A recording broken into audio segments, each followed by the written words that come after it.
Thank you. Two questions. So we now know that the staffing was not normal at the air traffic tower, and so with the government freezing the hiring of new federal workers and offering buyouts, are you not afraid that more incidents of different kind could happen with less staffing in different agencies? Well, the president is intent on ensuring that we are increasing staffing at these agencies, and that's why he signed a very strong executive order on his second day in office, immediately terminating DEI hiring practices at the FAA. He also, following the tragic crash, as you all know, in the Oval Office yesterday, signed a memorandum directing an immediate assessment of the FAA to ensure the federal government is maintaining the highest personnel and aviation safety standards. And I would also just say there's a cultural piece to this as well. If you are an American who has spent many years studying aviation and you graduate from school and you're an air traffic controller based on skill and merit, and then you apply for a job and you're forced to fill out a biographical questionnaire asking you the color of your skin and asking you where you're from in details that aren't relevant at all to the job description, I think that deteriorates the morale of people in this industry. And if you talk to people in this industry, they'll tell you that. In fact, many of them filed a lawsuit against the FAA a couple of years ago under Joe Biden's administration because they were denied positions because of this DEI hiring practice that was putting identity politics over merit and skills. That's unacceptable. And I think just to put a fine point on this, because this is the third or fourth question I've answered on this subject, when you are flying on an airplane with your loved ones, which every one of us in this room has, do you pray that your plane lands safely and gets you to your destination, or do you pray that the pilot has a certain skin color? I think we all know the answer to that question, and as President Trump said yesterday, it's common sense. Rob Crilly. Yeah, I'd just like to follow up on that last question, actually. Has there been any sort of assurance from the FAA that they will immediately improve staffing levels, given the reports of not normal staffing levels on Wednesday? Oh, absolutely. You had Secretary Duffy here yesterday at the White House at this podium saying that he is on it, and we can all trust that he definitely will be. John Decker. Thanks a lot, Carol. You followed me, right? Yes, I did. Thank you very much. As long as your name's still John Decker. It is, absolutely. Thank you. The president's meeting today with the founder and CEO of NVIDIA. What is that meeting concerning, and who sought that meeting? I don't have details on this. It's a private meeting. It will take place at 2:30 p.m. I'll try to get there in time, and I can let you know after. How's that? On Guantanamo Bay, can you give more details about setting up that detention facility at Gitmo? How will that come about? What's the timing in terms of standing it up? And of course, this has happened before during the Clinton administration. Yeah, that's right. Detainees of Cuban and Haitian descent were both detained at Guantanamo. Are you looking at that model in setting up this detention facility? Secretary Hegseth, I believe, was on television this morning answering this question, and he said that the Department of Defense is already on it. He has directed his agency to ensure that Gitmo is increasing their capacity for beds, and that's exactly what President Trump's executive order did. It directed Secretary Hegseth and also Secretary Noem to expand the Migrant Operations Center at the Naval Station to provide for this extra detention space. And as Secretary Hegseth confirmed this morning, that operation is underway. Sure. Karoline, on the tariffs, can you clarify whether those will actually be going into effect tomorrow, or whether there might be some lead time? Yes. And are those, they will be going into effect tomorrow? Correct. And are those meant to be in place long term, or is there a scenario in which Canada, Mexico, and China can offer concessions and then they would be removed? At this point, the president has made it very clear those tariffs are going to be implemented and in effect. If the president at any time decides to roll back those tariffs, I'll leave it to him to make that decision. But starting tomorrow, those tariffs will be in place. Sure. Thanks, Caroline. Yes.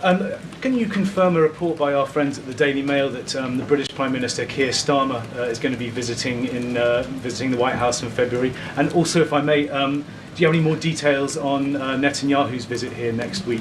Sure. I have not seen that report about the Prime Minister. I can go check back with our friends at the National Security Council and get back to you on that. I can confirm that Prime Minister Netanyahu will be here on Tuesday, February 4th, for a working meeting and visit with the President. And I'm sure you will all be here, very excited to cover that visit. Sure. Daniel.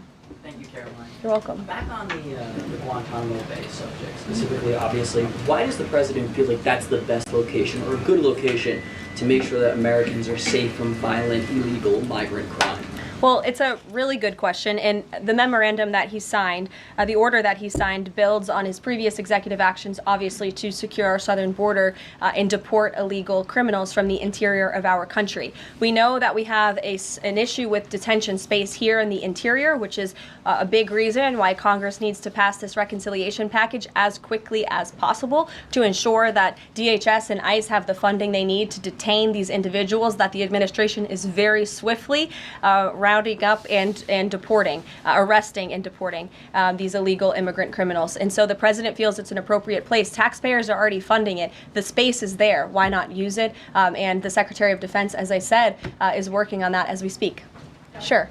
Karoline? Yes. Thank you so much for having me here and answering a question. So I want to talk more about the success that ICE is having finding these violent criminal aliens, some of them being sexual predators. But my friend Ben Bergquam reports that the Chicago mayor and the Illinois governor are preventing ICE agents from going into jails and prisons to enforce detainers against illegal aliens. In Maryland, the Attorney General has also put out a memo hindering local police cooperation with ICE. Does the administration have any comment on leftist state and local officials defying ICE and Trump's deportation efforts? Yeah, I think it's very interesting that Democrat officials in these cities who have been completely overrun and overwhelmed by illegal immigrant criminals would refuse support and help to cure this problem that has especially taken over their cities. I guess they don't want to admit they've been wrong with their sanctuary city policies. I'm not sure. You'll have to ask them about their intentions, but they would be very wise to comply with this administration, because this administration is hell-bent on enforcing our nation's immigration laws, and this administration will continue to arrest and detain and deport illegal migrant criminals. And what we won't do is defy our nation's immigration laws like the previous administration, who had these orders of removal on illegal immigrants across the country and were refusing to execute on them. We will continue to remove illegal criminals from our nation's interior. Are these sanctuary city leaders, are they violating the law? I would certainly think so. I'd have to check back on which specific law they're violating, but certainly if they're not enforcing our nation's immigration law, sounds like they are breaking the law. And I would also add that their constituents don't approve of that. You've seen residents in Chicago show up at their city council meetings infuriated with their leadership in that city because they are working very hard to provide for their families. They want public safety and law and order, and their officials have abandoned those very basic American principles in these cities. And the American people want law and order. It's, again, an overwhelmingly popular policy to deport illegal criminals from our nation's interior, and this administration will continue to affect that goal. Sure. A question on Colombia. We just interviewed Colombian President Gustavo Petro, and he insisted that he's not going to take any Colombian deportee from the U.S. if they arrive in South America handcuffed. How this administration responds to that? When did the Colombian president make those remarks? Today, for an interview with us at Univision. Well, I will share those with the President of the United States, and I will get back to you on his response. What happens if Nicolas Maduro? Caroline, there are more than 150,000 disabled Americans who are working today. The president talked a lot yesterday about hiring the best and the brightest to work in the federal government. Safety aside, does he believe that disabled people do have a place to work in the federal government? And does he also support the current protections for disabled people working in the private sector as well? The president has made it very clear that this is a common sense solution to solving some of the problems that we have seen at the Federal Aviation Administration, and also when it comes to many of the federal agencies across our government. People should not be hired based on their disabilities, based on their skin color, their gender, their race. None of that matters. What matters to this president and this administration is how well you can do your job, and the American people agree with that sentiment. So it's about competence, skill, and merit. And so the president is focused on ensuring that the most competent individuals, the best and the brightest in this country, are in positions in this federal government, especially when it comes to public safety. Can't overemphasize the importance of those jobs. Sure. Caroline. So as follow-up on her question before, President Trump is holding China accountable on fentanyl by ramping up tariffs. So how is President Trump planning to hold China accountable on COVID origins? I haven't spoken to the president about the COVID origins specifically in regards to any actions he may or may not take when it comes to China. But as I have previewed quite a few times today, he will be implementing a 10% tariff on China tomorrow. Sure. Hi. Has the president made up his mind about a timeline for tariffs on the EU? No, he has not. And will it be a one-size-fit-all, or will it be differentiated among governments? I won't get ahead of the president on tariffs when it comes to the European Union. What I can tell you, again, is that the president will be implementing 25% on Canada, 25% on Mexico, 10% on China tomorrow for the reasons that I have repeatedly laid out in this briefing. Newsmax, go ahead.